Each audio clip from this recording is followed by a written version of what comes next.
God, church? Isn't it so good to be in the house of God this afternoon? Amen, amen. So, before I start with the word, I want to start with a prayer. So, let's bow our heads down. Lord, I thank you for this beautiful time, God, Father. Thank you for the word that you have for us, Father. Lord, today, each one of us are here to see you today, God, Father. Lord, hide me behind your cross, Lord, Father. Lord, you speak into our spirits this morning, Lord. Open our hearts so that we may know and understand what you have for us today, Lord. Lord, any sort of distracting spirit, we bind it in the name of Jesus this morning, God. We give this time into your hands. Have your way, Lord. Have your way. Amen. Amen. Wow, I'm so excited to be in the house of God this morning. Everyone's excited? Wow, I love that. So today's topic here is friendship with God. Everyone's excited to hear it? Friendship with God. You know, it's an amazing sort of relationship, friendship, you know. But before I go into the first point, that is, what does friendship with God mean? I want to share a personal experience of mine which the Lord had to inculcate in me. So as I was growing up as a kid back in school, you know, I didn't really do well with friendship. So if 5 years back, if one of you asked me, Sonia, can you tell me on friendship? You know what look I would give you? You know why? Because I didn't believe in friendship. You know, I had a very bad experience, I would say, or maybe I was not just willing to trust people. That was just me. I'm a very extroverted person, okay? I'm 100% extroverted. I can meet a stranger and start a conversation. But still, when it comes to friendships, that side of mine was always empty. And with different circumstances and all coming in, and when I got into college, I met some really good friends, although they weren't Christians though, but I still pray for them. Somewhere the Lord slowly taught me how important friendship is. He taught me by building that base because He was preparing me so that I could one day, He could send in godly friends and I would be able to build that relationship with them. You know, and then certain people are in our lives for a certain season, certain experiences, and the Lord molds us through that. And that's what the Lord has taught me through that. So coming back to my topic, what does friendship with God mean? Okay? And as you go into friendship, you know, there's one thing that is there in this relationship. It's called fear. It's called fear. So I want to make my context very clear when I'm saying this word fear. Here, I mean, it's not coming from an insecure side, or it's not a negative way of saying it. It's saying that it's reverence and respect. So, church, I want you all to remember these two words. Fear means reverence and respect in the context I'm speaking today. Yes? We all know what are the two words? Wow, I have a wonderful. So, thank you for making it easy. So now, but when we speak about fear, but why am I using this word fear in friendship? That would be a question. Let's look at a Bible verse that says in Proverbs chapter 1, verse 7. It says, the fear of the Lord is the beginning of knowledge. Now, I want you all to focus on this word fear. Okay? What does fear here mean? Okay? In the contemporary English version, Proverbs 1 verse 7, it means respect and obey the Lord.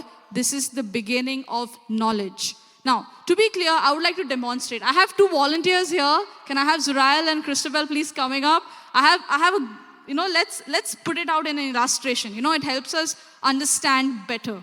Okay? Come this way. So Chris is going to be representing as my friend. Not representing, she is my friend. So, and Zurael, please come here. You're going to be representing God. Okay, so we have Christabel and we have Zurael here. Can you come a bit closer? Yes, thank you.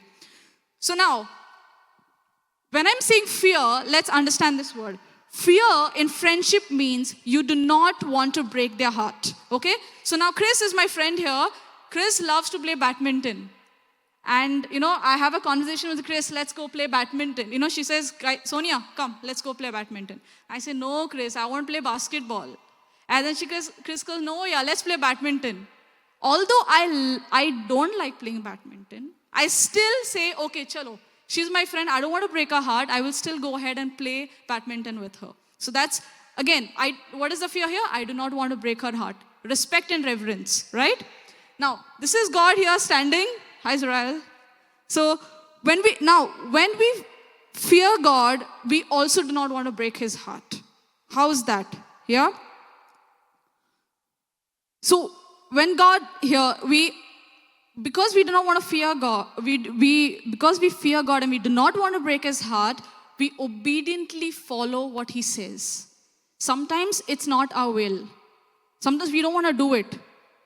Sometimes it's hard for us to do it, but we still go ahead and do it because we do not want to break God's heart, because the plans he has for us is perfect and it's far better than our ways. So when you're having a relationship with God, that's the friendship with God, you do not want to break his heart. And anything that breaks his heart will break your heart too. Now, another type of fear is fear in friendship means you want to make sure you please your friend, okay? Now, say for example, Chris loves cookies, okay? I will go out of the way and I'll bake her some cookies because she loves it. And why? Because that's going to bring her joy. In the same way, when I'm speaking in terms of fear with God, that means you want to do things that please God. Okay, that pleases your Father. And church, there is no greater way to please God than to follow his commandments. There is nothing you can do in this world that will please God apart from obeying him and respecting our Father in heaven. Amen? Amen. And we know that obeying God, you can vouch on God. You can believe him just in all ways because you know he's perfect. Now, fear also in friendship means not losing the bond you have and you cherish. Now, because I have a very good bond with my friend here, I will make sure that whatever words I speak, I'm very cautious with all the words. I do not want to break her heart in any way. And the way I speak or how I speak. In the same way, when we are representing that with God, when we fear and cherish the bond we have with him, you will say what David said in Psalms 51 verse 11. Do not cast me away from your presence and do not take your Holy Spirit from me. You love to be in his presence and nothing will satisfy you more than being in his presence. Nothing in the world is ever going to satisfy you when you are in the presence of God. Yes, church? So this was a little comparison of understanding a friendship in a humanly manner and that with God. Okay, but this conclusion I want to conclude here. The church, that despite all this, maybe Chris is here in my life for a season. Our friendship is here for a season. Maybe then I might get busy, she might get busy. We might not have time for each other. But the friendship with God is everlasting and it is eternal. He is never ever going to leave you no matter what. That's how a wonderful God we have. Amen. Thanks so much, guys. Thank you. Please give them a huge round of applause. Thank you. Now, coming back to the verse that I was speaking, Proverbs chapter 1 verse 7. Now, I spoke about the fear of God, okay? Now, we're going to focus on the word knowledge, okay? The fear of the Lord is the beginning of knowledge, okay? So, church, fear is reverence and obedience. And we are fine with that? Yes, thank you. So now, knowledge. What does knowledge mean? What does the Bible trying to say here, okay? Knowledge of what? Is it some scientific knowledge, some cosmic knowledge, big geography, biography, any sort of knowledge, to be honest. The Bible is not trying to refer to that here. And because the world's knowledge is like foolishness to God. And if speaking about the knowledge of, is it speaking about the knowledge of Scripture? No, it's not even speaking about the knowledge of Scripture. Because even the Pharisees were learned. They knew the law. But still, they were displeasing to God. So what is the answer here? If we read Proverbs chapter 2, verse 5. That's Proverbs chapter 2, verse 5. It answers your question. Then you will understand the fear of the Lord and you will find the knowledge of God. The knowledge of what? The knowledge of God. And the knowledge of God, and to know the knowledge of God means to know Him intimately. That means that you would know Him at a deeper level. Your relationship, you will cultivate a friendship with God. And you will start to experience things and know Him in so many different ways. He's going to reveal certain secrets to you as well. I've personally had an experience a week before. The Lord revealed to me something that is going to happen in the next coming time. And He expected me to pray over it. And church, it did happen. It happened. The Lord will reveal certain things to us when we are friends. Remember, we do not reveal secrets to strangers. We reveal secrets to the people we know, who are friends, who are close, who you are intimately with. So Psalms 25 verse 14 answers this question. So my first point I was saying, what does friendship with God mean? So Psalms 25 verse 14 answers it. The friendship of the Lord is for those who fear Him. Again, fear, reverence and obedience. And He makes known to them His covenant. If we read the Amplified Version, it says, the secret of the Lord is for those who fear Him. Secret, come on church, secret. Who do we tell secrets to? Not strangers. We tell our friends. The God of the universe, the Alpha and the Omega, He is seeking a relationship of friendship with us. There are certain things He wants to reveal to us. The question is our heart in place? Are we desperate enough to seek that kind of a relationship with God? So the fear of the Lord is the very beginning and the starting point of our intimate relationship with God. Now, the question then goes, how to pursue this friendship with God? That's going to be my second point. Now, remembering, we all know that relationship is a two-way thing. How many? Two-way thing. So, say for example, we all know Mr. Narendra Modi. He's our Prime Minister. And say for example, I've read a lot about his life story, his journeys, his achievements, what he's doing. Now, say for example, I and Mr. Modi were in one room. Okay, maybe we are sitting in a room. I would recognize him, he would not recognize me. Why?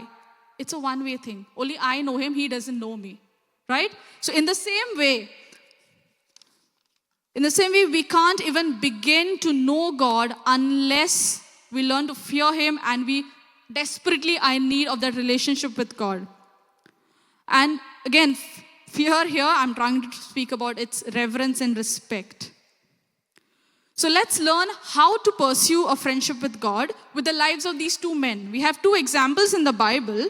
When we look at 2 Chronicles chapter 20 verse 7, you can turn your Bibles to 2 Chronicles 20 verse 7.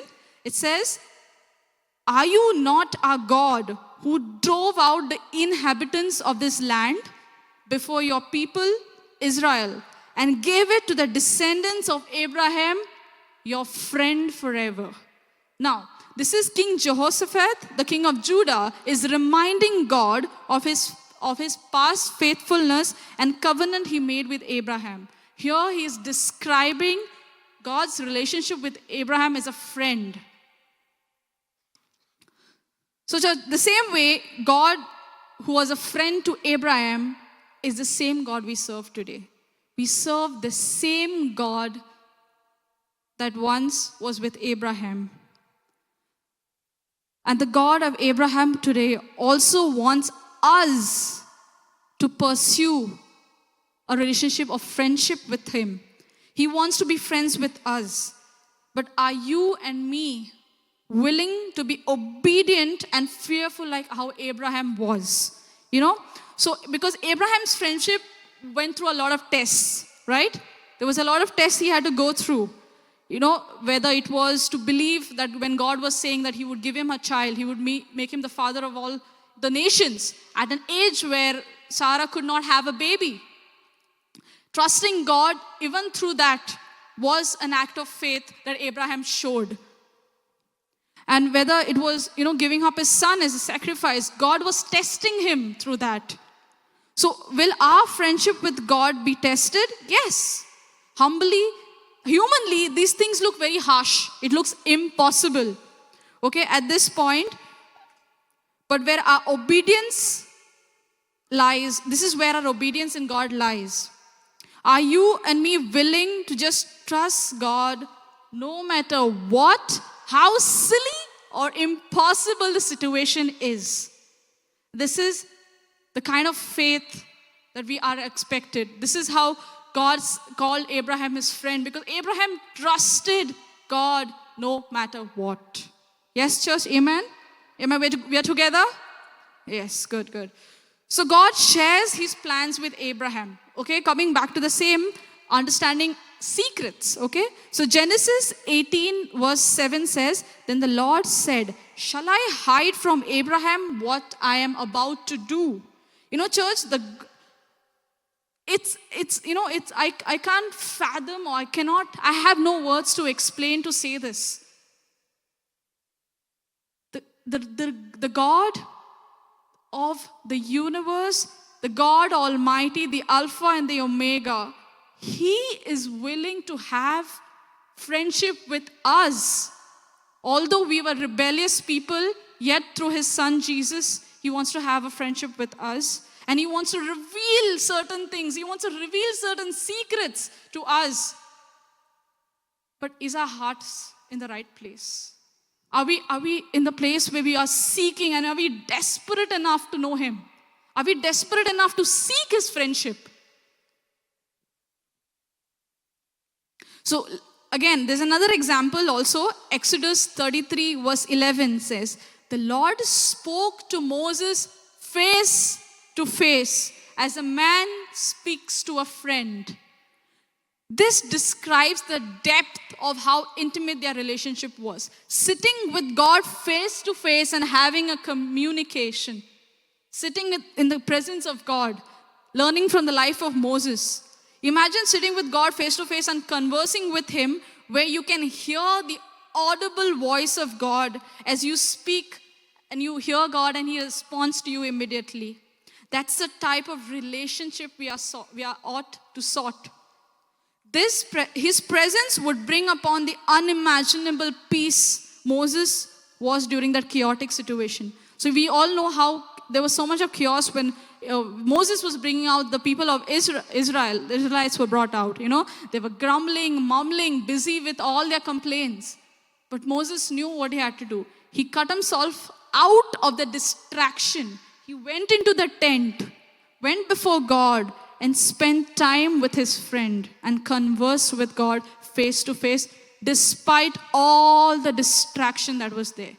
Was his job important? Was it important that he had to be around with the people of Israel? Yes. But sometimes he had to cut off from all that distraction to be with his friend and to commune with God. And that's where his bond and his deeper intimacy with God grew. So just like Moses, are you and me today willing to go before God and cut ourselves from all the other distractions of the world that sometimes get very overwhelming, and come before God and you want to just say, God, speak. I'm here to listen. Lord, speak. This is what the Lord has for us today.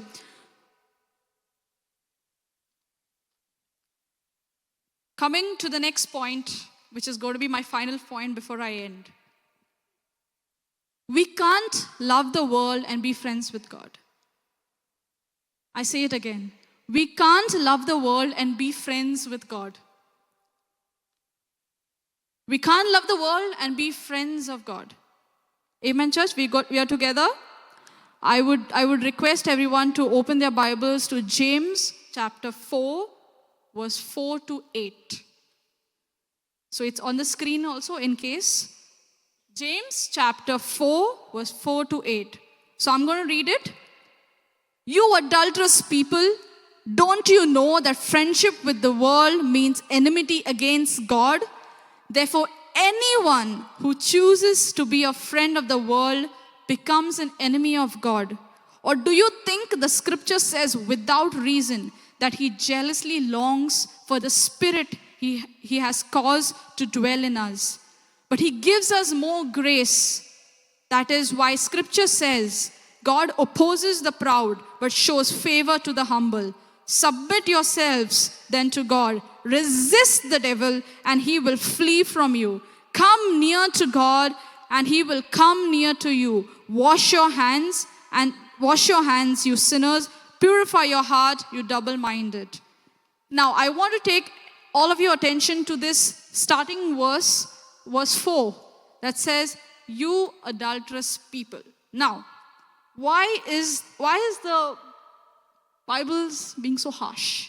Why is God saying that, you adulterous people? Let's understand what the word adulterous mean or adultery means. Okay? It means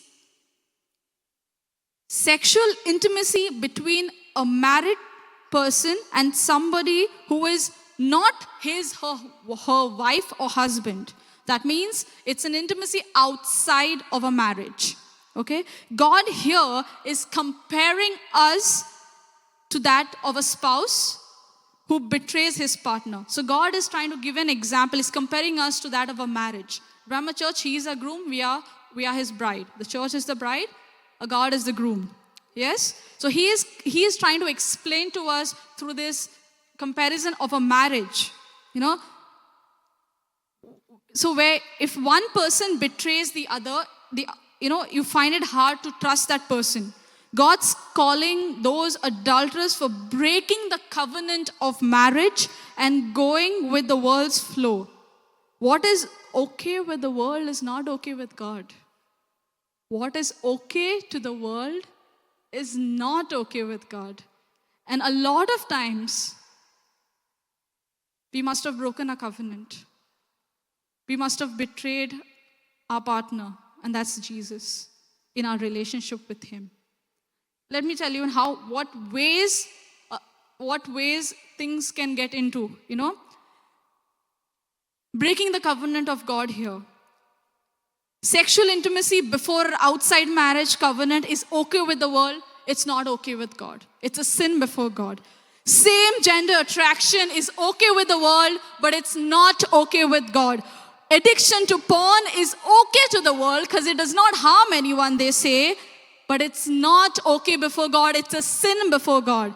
Seducing or lustful thoughts towards the opposite gender or immodesty by both man and women is okay to the world, but it's sin before God.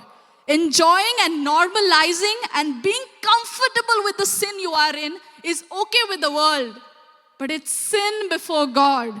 Because God sent his only beloved Son to deliver us of that same sin that we are in. Church, we all together?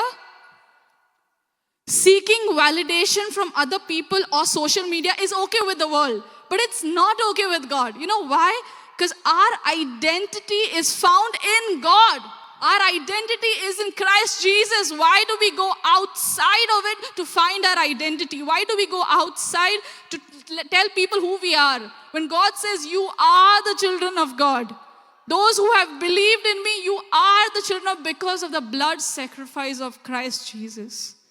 He has redeemed us. When we are in this covenant with God, I'm sorry to say this, how dare we sought pleasure from the very things God wants us to flee from? Because he wants to protect us from that damage that it can do to us. He wants to protect us from that guilt. He wants to protect our body, our spirit. He wants to protect us from the scars that can happen. There is a reason there is a boundary drawn. There is a reason. God gives you the freedom to cross that boundary. He gives you the full freedom. But there is a reason he's made it, because he wants to protect us. He wants to protect us. It's just like how a father would protect his child. He knows that maybe this step is going to, it's going to fall. You're going to fall from this step if the kid is small. He is telling that kid, don't do it, don't do it. Is he being nasty to his kid? No. He just wants to protect his kid from falling. That's what our Father is doing in heaven, church. He wants to protect his children. He wants to protect us because he doesn't want our body and our spirit to be damaged. Therefore, his love for us makes him jealous because we are seeking worldly pleasures outside of his covenant. Now, if a father knows that his kid wants something and the kid goes to someone else and asks for what he wants, will the father not feel bad? Will the father not feel bad? The father will want his own child to come to him and ask for the things he needs. That's when it's trying to describe about God being jealous. Now, let me add, there is a character of God, if you make a choice to deliberately break his covenant and betray the relationship you have with him, he will freely let you walk out. Our God does not hold, our God does not force, our God does not pressurize. You have the freedom to walk out, you have the freedom to walk in. He will not stop you. But because our God doesn't force, He lets you have your choice. And you and me today also have a free choice whether we want to pursue friendship with God or pursue friendship with the world. You can't have them both. Because if you're doing both, you're betraying the other person. You're betraying something else. So if you're going to be, you have to be loyal and in the covenant of God. If you don't want to be in God's presence now, fine. Because on the day of judgment, He will not force you into His presence either. Because you made a free choice. He will respect your choice when you're here. But when the time of judgment comes, He will respect your choice there too. He will not force you into His kingdom. He will say, yes, you made a choice. You can do what you would like to do. But today, church, by the message of friendship, God is calling us, come, let's be friends. I have so much to give to you. There is so much. As you get closer, I'm in a stage where I'm discovering so much about God. There is so much to know about Him. There is so much depth to His character. As we start getting deeper and deeper and deeper in His relation, there is so many things He is going to reveal to you. You're going to grow deeper and deeper. You start hearing the audible voice of God. You start differentiating that with that of your thoughts. And no matter what the enemy says, you will know and you will hold your stand, because I believe what my Father says, not what the enemy says. Amen, church? So before we end, last night the Lord gave me a prayer which I would like to end with. So can we all rise up, please?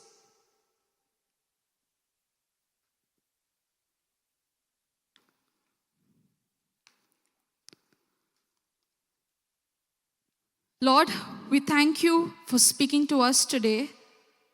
Thank you for revealing your heart and showing us the deeper relationship we have with you through friendship. Lord, you are the Lord of the universe. You are the Alpha and the Omega, the author and finisher of our lives. And yet, Lord, you stretched out your hand towards us. And because of what your Son Jesus did on the cross, by His blood and sacrifice, we are able to pursue an intimate relationship with you. And the veil was broken. The veil was torn. Jesus, we run into your arms because you said, I no longer call you servants, but my friend, because of the things you revealed to us. A friendship that will never fail. A friendship that despite our betrayal, you will still be faithful, O God. A friendship that confronts and consoles and does not condemn. A friendship that is eternal. Lord, for the ones who are far away from you today, Lord, I pray that they'll run to you because you await with your arms open despite of the mess we are. And Lord, you are a Lord who will mend every wound that is broken. You will heal every wound. Every heart that is broken will be made new, O God. Because we become a new creation in you. The old things have passed away. Lord, accept our prayer this afternoon. And I thank you for everything that you have been doing. I make this prayer in the mighty and loving name of Jesus. Church, there are so many people here today, so many of us. We might be far away. But church, my God is saying, my arms are open wide, run back to me. Just how the prodigal son ran back to his father. Our God is willing to pursue that relationship. Are we desperate enough? Thank you so much, church.